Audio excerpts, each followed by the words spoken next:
Hey, what's up, everybody? Of course, welcome to another episode of the Victorious Ones podcast, the place where gaming meets comics, meets sports, meets movies, as well as well as music, also along with inspiration.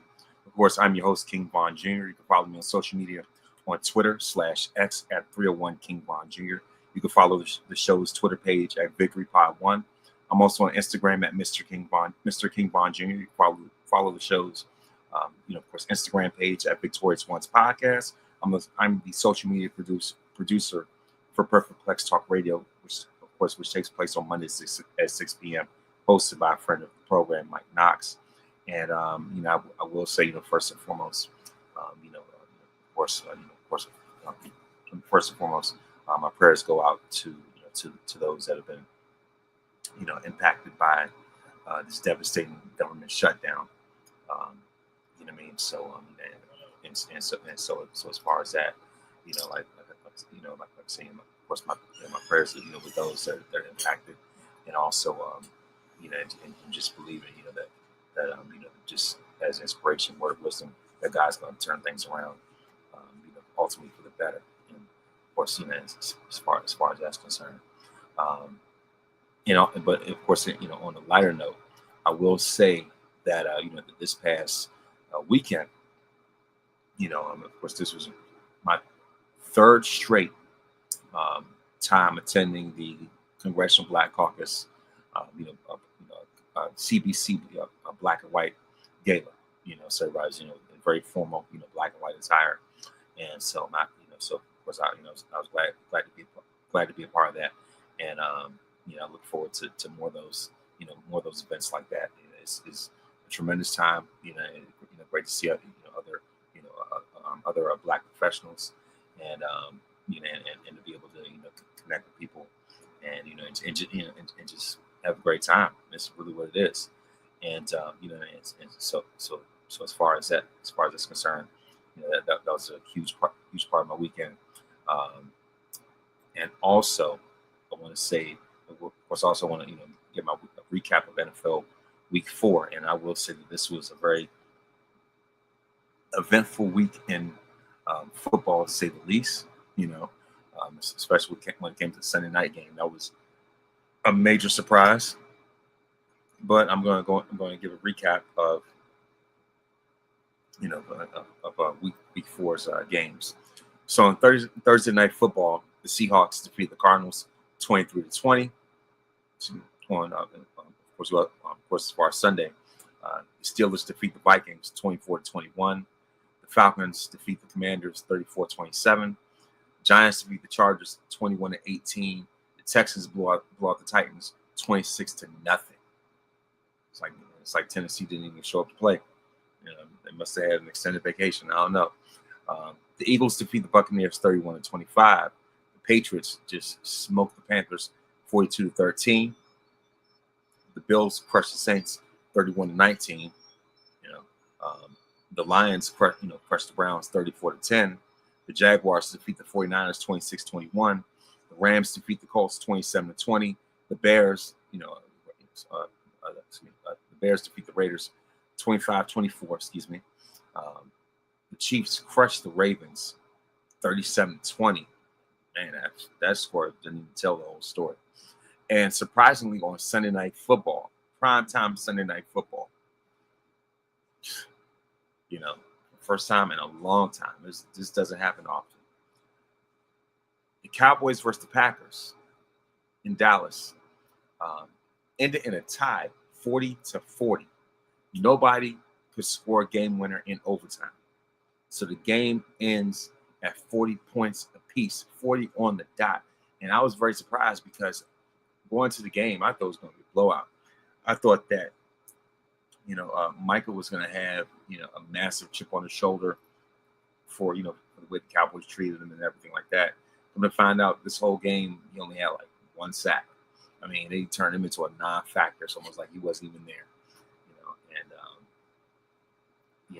and you would think that, with the way the Packers are set up, it's like, like a team of the future, which they are. But that was down by bingo card for us to even put up 40 points. I thought it was going to be like 49-14. at best maybe 21. But for it to end in a deadlock tie is surprising, and I'm actually glad that we did not catch a loss. So, at this point, hey, look, win, lose, or tie, Cowboys, till I die, whatever. But that was very astonishing, astonishing for the game to end in a tie. So that much I will say. So when it comes to Monday Night Football, yes. So as far as Monday Night Football, game one, the Dolphins defeat the Jets 27-21, and the Broncos blow out the Bengals 28-3. That's what happens when you don't have your franchise quarterback. What a difference a player makes. You know what I mean? So as far as that's concerned, like the Bengals pretty much cooked themselves. So now I'm going to go into the week in wrestling, and now it starts off with Friday Night SmackDown, and this is the aftermath of of WrestlePalooza, if you will. So the matches that take place, highlighted Tiffany Stratton versus Nia Jax versus Jade Cargill, the triple threat match for the women's championship. Julia and Kiana James versus Meech and B-Fab. Cody Rhodes prepares to face Seth Rollins to crown jewel. And we also have Sami Zayn, presents his open challenge for the United States Championship. So SmackDown starts off with Cody Rhodes and Paul Heyman. So after WrestlePalooza recap, we go live. Paul Heyman was waiting in the ring to speak as he makes fun of Cody Rhodes by asking what the crowd wanted to talk about, which led to the OTC chant.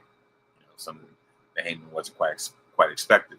But since it was announced prior to the show that the American Nightmare was going to be kicking off the show, it wasn't surprising to see him come out to interrupt Heyman from Wise Man to Oracle, whatever.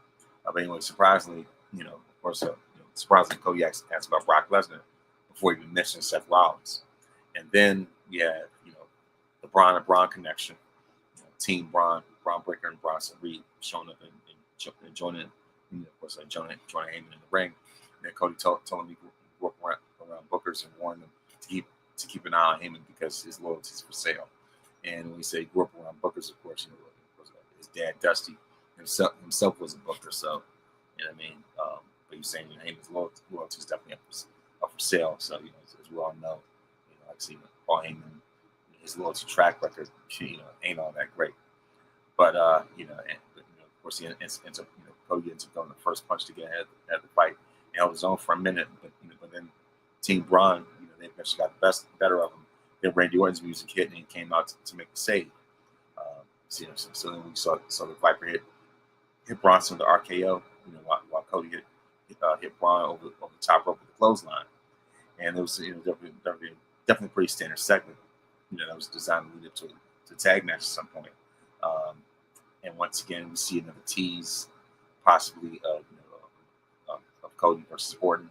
I'm just waiting for this match to eventually happen because, come on now, especially ever since Randy came back from the injury, and since Cody's been a champion, it's like we want to talk about a story being finished. You got a story right there, right in front of you.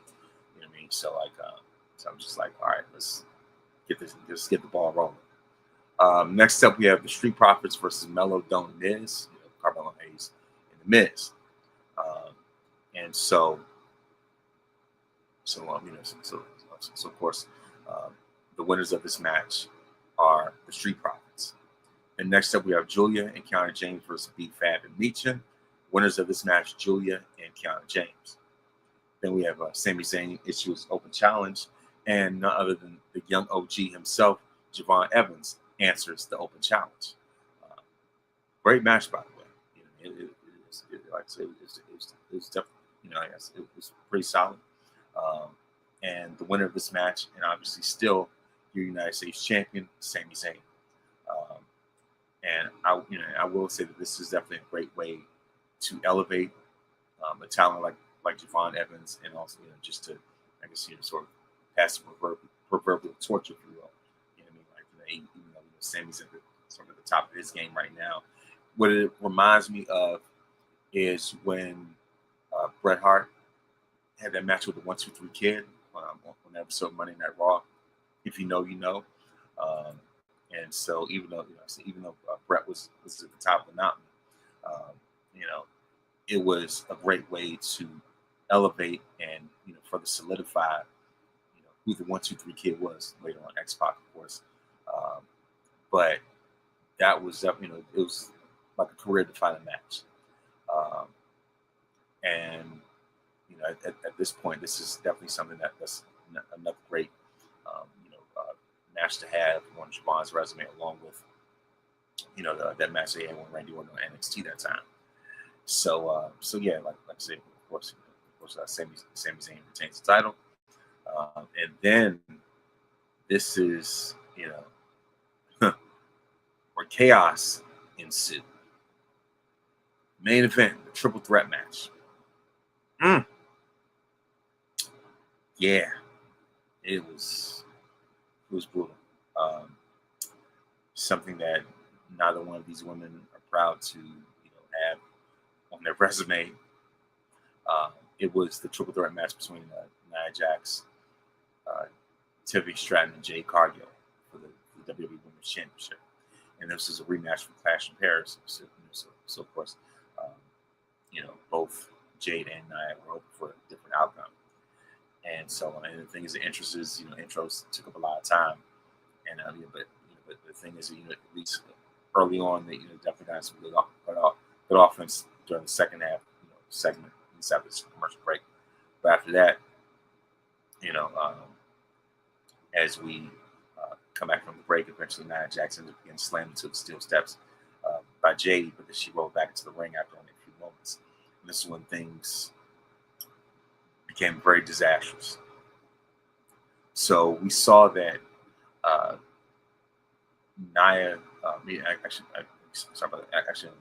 see that Jade Cargill had pinned Nia, and Tiff was late to break up the pin, and so so of course Nia made it for it by doing a kick out, and then then of course when she laid down for Tiffany like she was originally going to, the ref stopped the count, and the ref stopped the count when there was clearly no kick out whatsoever.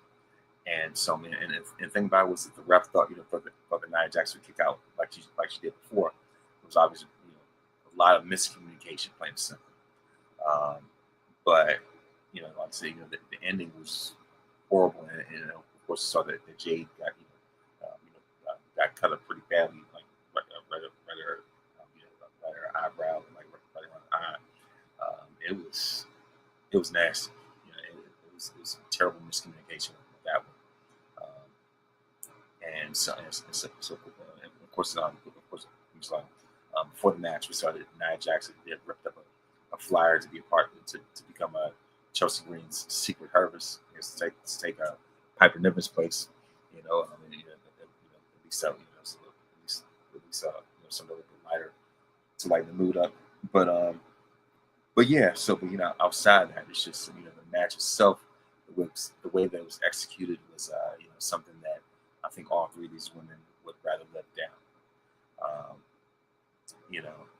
And I found it pretty odd that two wrestlers, in the same match, that they're wrestling against each other, have practically identical gear. We look at Tiffany and Jade; their gear was practically identical. I was like, come on, man. I mean, if anything, they look more like tag partners, just like Jade and Bianca. And and of course, I was, and the thing is, I was very surprised with the way that Tiff hit the her finisher, right? And I mean, rather, like saying, I was surprised, surprised that that Tiff got the 3 count the way that she did. I think it was more so because of just how how poor the communication was, and so at this point it's just like when you look at Tiffany's title reign, and there's talks online about if Tiffany could possibly surpass Bianca Belair's 2022 23 title reign. As far as that's concerned, I see absolutely not, because with what we've been given from Tiffany's title reign, it does not warrant her to surpass Bianca. And the thing is, it's already bad. It's already bad enough that Bianca's injured, and then to kick her while she's down by having this mid title reign, surpass hers. Like, nah, I'm not with it at all. I'm not with it whatsoever. I mean, I felt like Tiffany was, propelled prematurely, to be honest. I felt as though initially, she really had no business being in the ring with Charlotte at WrestleMania. But at the same time, I know it's meant for to have Charlotte elevate Tiffany, in a big way, to really get the haters off of her back. And so, I guess it was more like, felt like a pointing Spider-Man meme match, if you will, when it came to Charlotte and Tiffany. But yeah, like I said, as far as it's concerned, I would not have put Tiff in that position in WrestleMania. If anything, I would rather have seen Bianca versus Charlotte. But that's neither here nor there. And so during Tiffany's reign, she has faced. I saw something where it said she's faced Nia and Jade for a combined number of like 8 or 9 times, during this reign, and also also like within this reign, she's also has a win over Charlotte, Trish Stratus. You know what I mean? But it's just like outside that, like what else does this deliver other than 9,000 matches with Nia? Like, come on now, like let's not go there. It's one. It's even though it's over 260 days or whatever. It's not very memorable. It's not very impactful when it comes to history. When it comes to, especially when it comes to like modern, history with women's wrestling. It's not something that's moving the needle. It's not something that is setting the world on fire. And it's just, and at this point, because EST is out of action right now, she hasn't officially been cleared yet. Whenever she will, we need to see it. And that's a big reason why Tiff's holding on to the title even longer. Because once again, it just goes to show how much more Bianca is missed and how much she's appreciated. Because it's just like, with what we see right now, it is not the answer right now. It is not needed.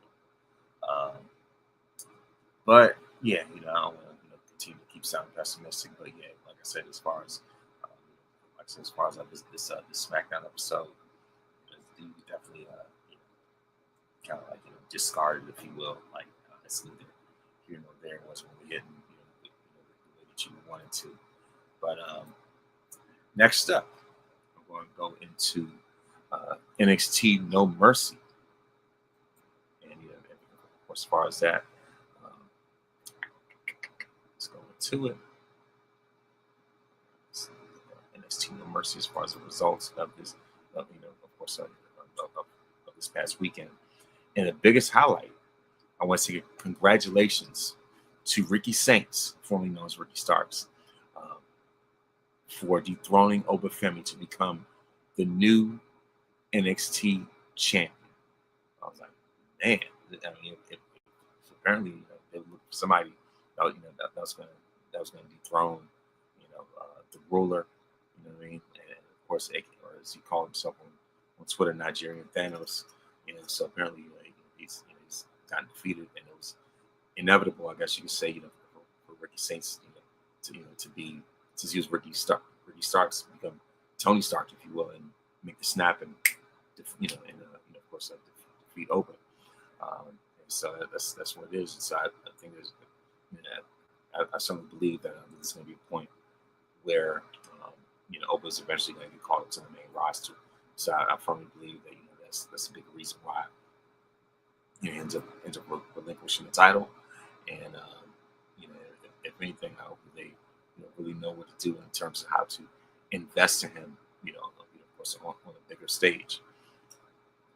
But yeah, of course, um, on the heels of a wild, chaotic, and unpredictable, of course, TNA invasion, NXT, excuse me, NXT returned to Peacock for its latest PLE premium live event, No Mercy.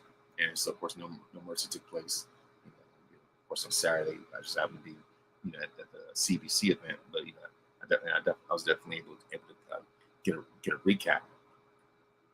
And so as far as the match card, we have the NXT Championship match, Absolute Ricky Saints versus the Ruler Oba Femi. Of course, for the NXT Championship, we also have the North American Championship, Tavion Heights versus All Ego Ethan Page.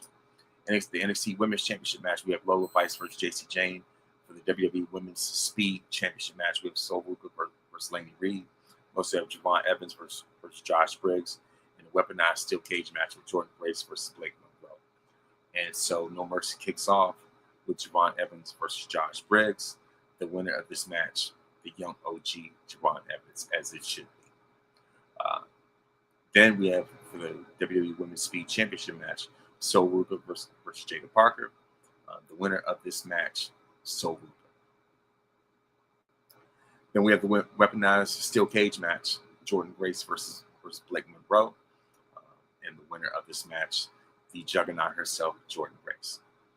Then next up, for the NXT North American Championship match, Tavion Heights versus All Ego Ethan Page, who has a customized, customized NXT North American Championship, with the Canadian flag as the strap. So Ethan's definitely been digging into his 1997 Bret Hart, pro Canada bag, if you will. Not on the same stage as Bret, but you definitely see some inspiration. And All Ego himself, or All Entitlement, Ethan Page, defeats Tavion Heights where it matters the most to retain the NXT North American Championship. Then of course, for the NXT Women's Championship match, we have JC Jane retaining the championship by defeating Lola Vice. And finally, in the main event, I was very, very surprised. And, of course, at the same time, I'm happy for him too.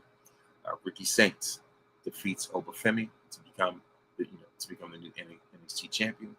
And so, like I said, as far as that's concerned, they just go to show that his signing, this investment, has certainly paid off. So we, of course, it was definitely a David versus Goliath match, if you will. And so the spots in the match, we saw Ricky Saints deliver a powerbomb for his own near fall, but moments later had his momentum used against him as Oba tossed him across the ring, square circle.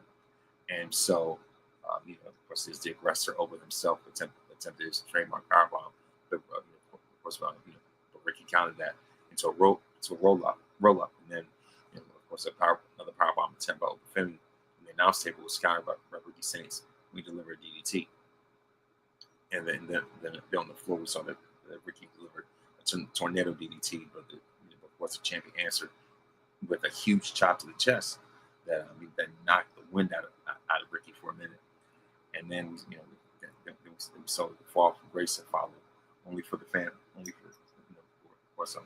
to kick out a two at Oba's shock and surprise. And then as Ricky recovered, he delivered his third and fourth DDTs in the match as he was going to win the championship. And so like I said before, it just goes to show that that this investment, paid off in more ways than one. And so that's really what it is. And of course, this is setting the stage for NXT Invasion, which is going to take place on October 2nd. It's going to feature an interpromotional Survivor Series style match, pitting the black and silver brand of NXT against TNA. So Ricky winning the NXT title was a major must-see happening, moment. this of course, event of the night. But yeah, like I say, of course, like I say, congratulations to Ricky, and of course, once again, it goes to show that this investment, paid off big time and major dividends. And now it is time to go into Monday Night Raw, or with the way that this Io and Asuka storyline is going, you could say Mistgate, if you will. Because Asuka's been spraying a lot of mist these days. But so as far as that, I'm going the recap of Monday Night Raw, and so on. And of course, the biggest highlight of the night, if you will, was the return of Roman Reigns, since he's finished filming Street Fighter, and there was even a teaser trailer where Roman, of course, Roman walks past a Street Fighter arcade and his eyes turn red, because he's playing Akuma. So as far as that, like I say, of course, we see the Tribal Chief is back, and he helped the Usos take down the Vision's Braun, if you will, during Raw Monday night. And the OTC may return during the main event tag tornado match to tip the scales in favor of him and his cousins. And he told Jade to destroy everything, basically. You know what I mean? Like he just telling him that that his job is to wreck everything, just destroy everybody else, and you know what I mean, and really just pretty much take what was his. And so as far as that's concerned, we definitely see that element in Jay's character start to change, and the impact that Roman has had on him is slowly starting to rub off. And for Roman to come back and sort of, I guess you could say, give that validation and everything. And so Roman's return was definitely a major blow to the Vision. We're not anticipating his return after Bronson Reed took him out with multiple tsunamis and Clash of Paris. So of course, with Reigns back, we'll have to see how the Usos are going to adapt and what it means for this feud with the Vision. And so before that, of course, Jimmy and Jay argue backstage. Jimmy asked Jay, asked why Jay didn't help him save LA Knight from the Vision last Monday, and Jay said the helping Knight did nothing for him. But like I said, of course, that was the lead up to lead up to what we saw with the main event, where the Usos defeat the Vision. After a double Uso splash on Braun Breaker, and so of course after that, as Braun and Braun seem to have things in hand, that's when the OTC arrived, and of course made his return for the first time since of course since Clash in Paris, and of course it was pretty much light work for Roman as far as that's concerned, and as far as giving that assist for the Usos to get the win, and I would say that's like the front and center storyline, if you will. But also, we saw that Seth Rollins and Cody Rhodes came face to face, and of course, he talked about so Cody talked about the flaws in Seth's beliefs that he's shaping the future of wrestling. We all know he's not.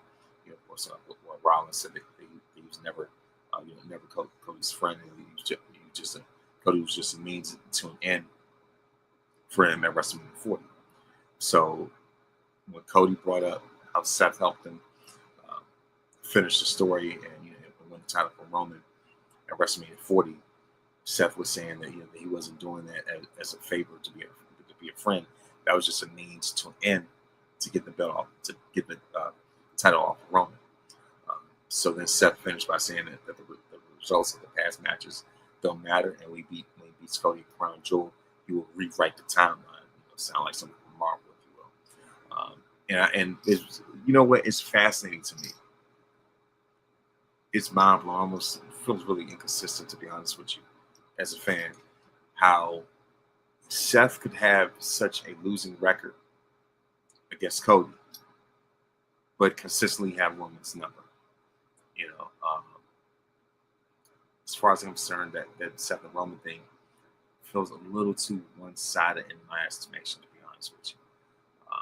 So I'm ready for Cody and Seth to finish their story, so that way, we wrap this up and Roman finally get a W, and just call it, and just get it over with and call it a day.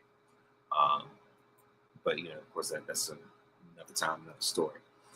But and of course during this segment, Cody was talking about how he hoped that in the future, him and Seth could sit backstage and reminisce and watch, their old matches together. Like a lot of those legends do and stuff like that, like Shawn and Razor used to, of course, they used to watch their ladder match, and Shawn and Undertaker and stuff like that. As far as that's concerned, but Seth Rollins doesn't see it that way. He just doesn't see himself, as being Cody's friend, his comrade. Sitting back there and watching old matches, reminiscing. That's not Seth's MO. That's not his thing. And he made that perfectly clear, absolutely clear. And of course, also, also it was made known, it's been announced that AJ Styles is going to have his retirement farewell tour in 2026. So John Cena is in his on his retirement run right now, and AJ Styles is not far behind him. So that's a double blow right there. And I say that right before we talk about AJ and Dragon Lee defeating the El Americanos by way of pinfall after Styles did a Styles Clash. And that's going to be another tough pill to swallow. And for all we know, I wouldn't be surprised if Brock Lesnar may be on his own retirement tour, whether we realize it or not. So maybe this is the ending of a generation. Like these are the last of a dying breed, if you will. And so, before you know it, Randy Orton's going to be looking around by himself, as one of the last remnants of that era, if you will. And I can't even imagine a Randy Orton retirement tour right now. I don't even want to think about it right now, but that's neither here nor there.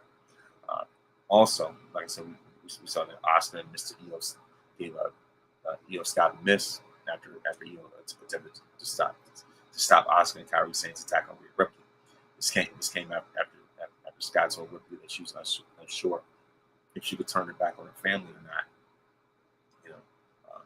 Especially with that picture that Io received, with her, Asuka and Kairi sitting together, and so of course later on, Scott told Rhea, that she had talked to Adam Pearce, and they'll face Asuka and Asuka and Kairi Crown Jewel, and of course somewhere along the line during the segment, of course Rhea herself wasn't too sure if she could even trust Io, but then Io gave Rhea her reassurance, like don't worry about it. So it's going to be you and me again against both Asuka and Kairi.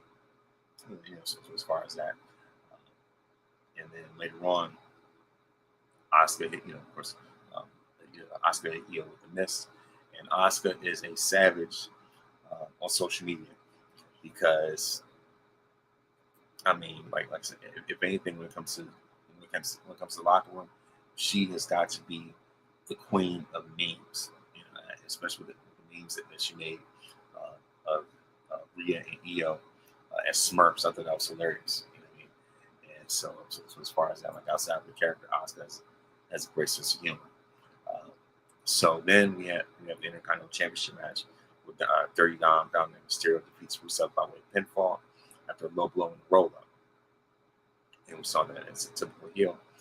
Dirty Dom took every shortcut that he could before finally landing a low blow on Rusev to retain the title. So, so as far as that, Dominic is now an Intercontinental champion, but he's also a Triple A champion as well.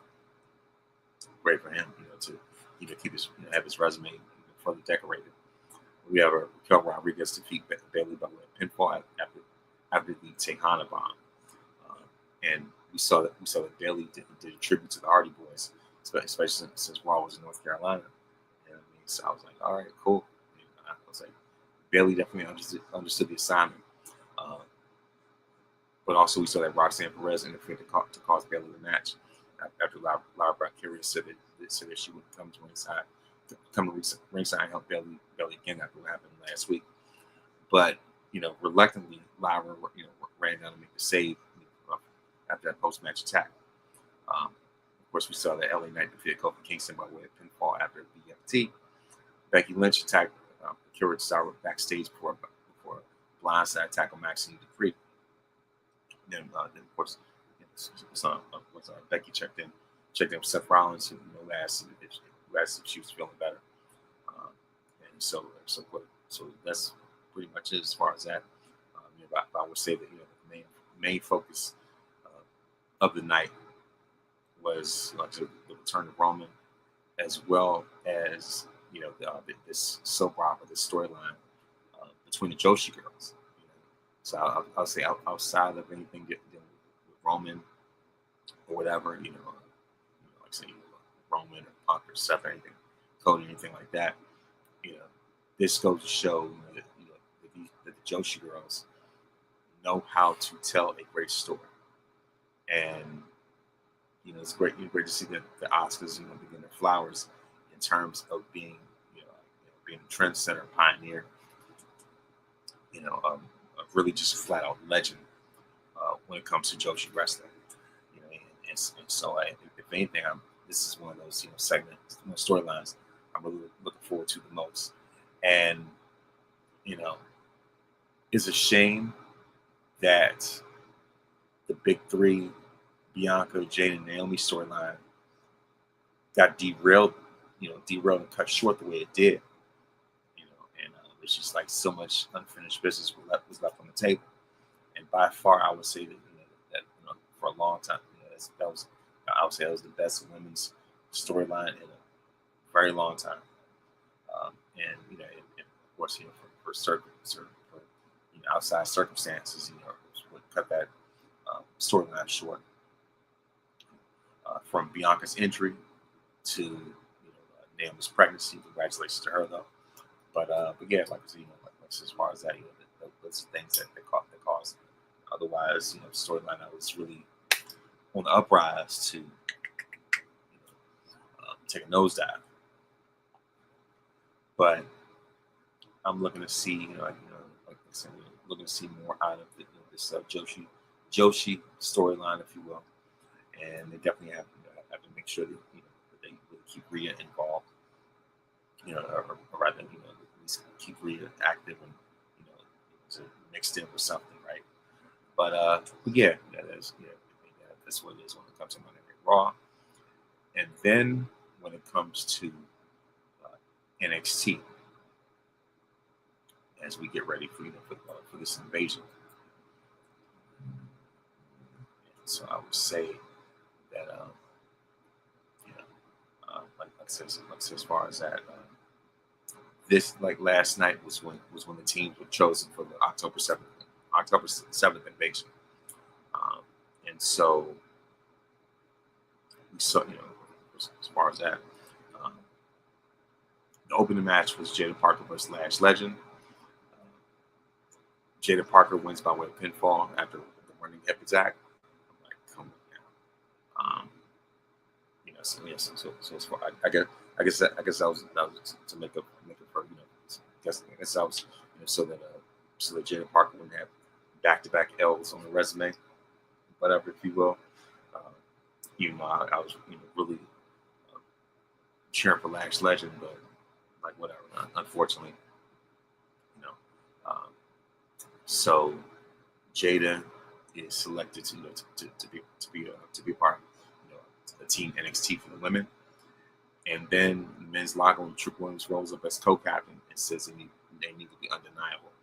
Then Ricky Saints, scoffs at the idea of co-captain. So Trick says they need 2 more. But Rick says if he's going to be on their team, Javon already has a spot. Trick Williams was fine with that. Ricky Saints, Ricky says for the 4th guy, he wants Miles Bourne. Trick wasn't feeling it. He wants power and size. And Jasmine Troy stands up, but Williams wants Josh Briggs. And of course, Javon Evans, would win team with Briggs because he's selfish. And Ricky Saints says he doesn't get the pick. He doesn't like Josh either, but he's a good choice. Javon, of course, storms off. Ricky says he's going to figure it out. And Trick pitches the idea of Miles Bourne versus Josh Briggs for the night. The winner gets a spot with the team. And so Ethan Page made his interesting dynamite.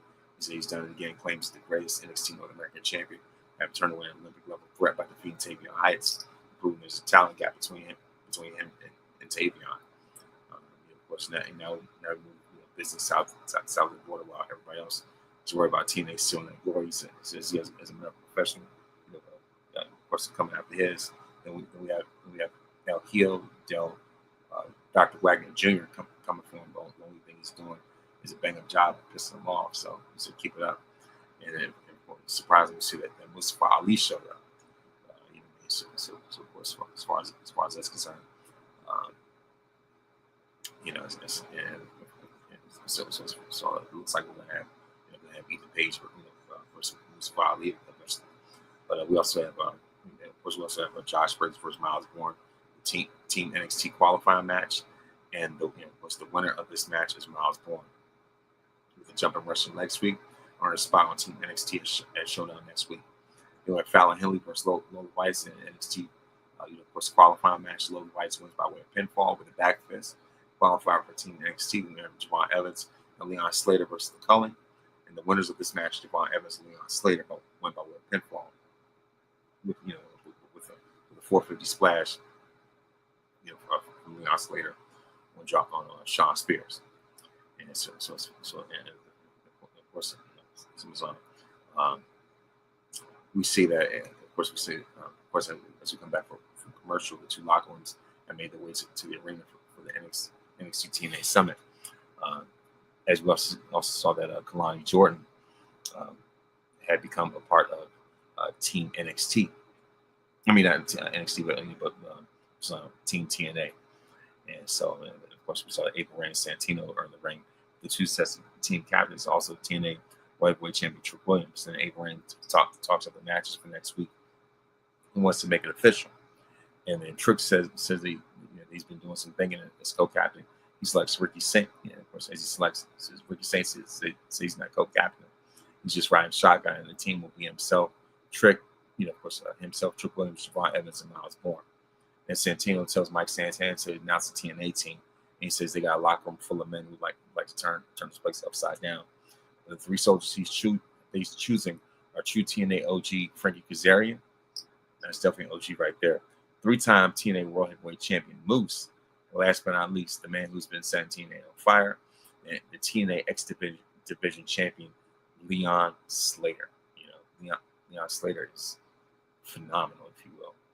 Shout out to AJ Styles and of course JC Jane. Of course, they had something to say. Kalani joined before the team picking happened, and that's when she was Knockouts champion. And so of course, Kalani says that even though she's Knockouts champion, she's still rep NXT as far as she's concerned. Kalani's nothing more. She was of course, JC Jane says that she still reps NXT, and as far as she's concerned, Kalani is nothing more than a 2-time trader. And JC Jane announces her team as the only double champ left the building. And this is Soul Worker Jada Parker, and last, someone she knows very well from personal experience. She knows she's the hardest center in the division, Lola Weiss. So of course, Kalani Jordan says she accepts all responsibilities as Knockouts champion, even if that means going against NXT, especially if it means having to shut up JC. And then for her team, she picks Jesse McKay and Cassie Lee, formerly the Iconics, of course. They call themselves the Inspiration. And then for the final member, someone she shared the locker room with was something to prove, a chip on her shoulder, Chikara, or she means Mara Sade. And so this is a great reveal, but I know there's a lot of disappointment with this, because we very much could have had a stare down between, you know, Mara Sade and Lash Legend. You know, if anything, I would much rather have Lash Legend on this NXT team. You know, so the unfinished business and new rivalry, if you will, between her and her former Metaphor tag team partner. You know, I mean, so you got a built-in story right then and there, right? So then, of course, Mike Santana says next Tuesday, you know, TNA's going to show down the same way. He's bringing the TNA World Heavyweight Championship back home where it belongs, bound for glory. And then the fight breaks out, you know, of course, between both teams. And as we saw Shawn Michaels made his way to the stage to enjoy the chaos, and that was the end of the show. Obviously, HBK made, you know, obviously we saw that HBK, you know, made his way back after having that surgery.